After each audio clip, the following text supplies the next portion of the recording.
Alright guys, today I wanted to basically have another look at one of Europe's up and coming players. Um, and today I've picked Levi Colwill, who I think is an interesting pick because he's come off the back of a very good season for Huddersfield. Obviously, it didn't end the way he wanted it to, with an unfortunate own goal in the Championship playoff final. But once again, it's like what one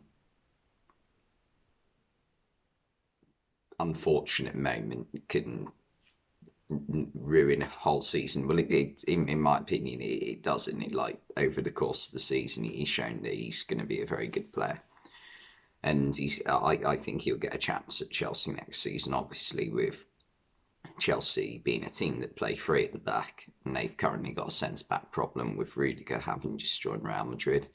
Christensen looking like he's going to go to Barcelona. I'm not sure if that's confirmed yet. And I'm not even sure Azpilicueta is going to stay. I think he is now. I've got a feeling. But that leaves them with pretty much Thiago Silva, Malang Sarr, who's been pretty crap this season, and Trevor Chalobah. So in theory, he should get a chance this season.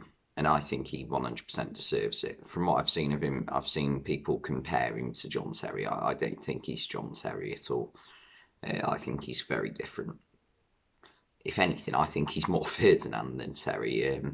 He's left-footed, could play on the left side of a centre-back pairing or a back three. And one thing that stood out to me was his passing ability, the way he can perfectly place a ball up down the left wing for a left winger or potential striker to come out wide to run onto. He was also very good aerially, so very strong in the air. He's 6'3", which is a good height for a centre back, because centre backs who are over 6'3" tend to sometimes be a bit immobile. Obviously, you get some cases where that's not the case at all, like Virgil van Dijk's 6'4". Yeah, he's probably one of the most mobile centre backs in the league. Probably say the same about Joel Matip as well. He's quite good at being mobile. So yeah, I think also his dribbling ability, that was something else that stood out to me, which is important for Chelsea, because obviously Rudiger, they've had over the past 18 months in that position on the left of the back three.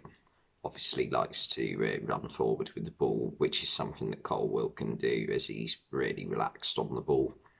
And he's also just a very good defender as well. When a player is standing him up and trying to take him on, he's very good at not letting the defender past him. Gets his body in the right position where he's sort of like side on with his man. So whichever the way the attacker goes, he's ready to try and nick the ball away from him or run with him and keep him away from goal. So that's something else that he is also very good at. And yeah, I think for a 19-year-old, which I mean is ridiculously young for a defender, like usually a big team won't really take a chance on a defender until they reach the age of maybe 22 at least. Like, I'm trying to think of the youngest defenders that are consistently playing for the top teams. Konate's 22, maybe just turned 23. Ben White and Gabriel, they were at least 22 when they joined Arsenal. Yeah, they centre backs teams usually wait until they are a bit older. So if he can come into the team right away, that's an achievement in itself.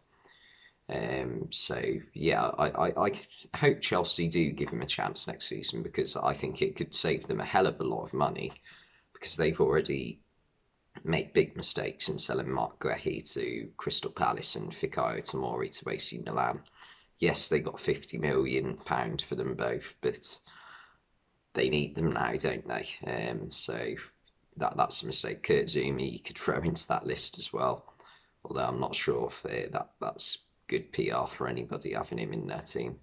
But yeah, Levi Colwill will be a very good centre back. He was very good for Huddersfield last season.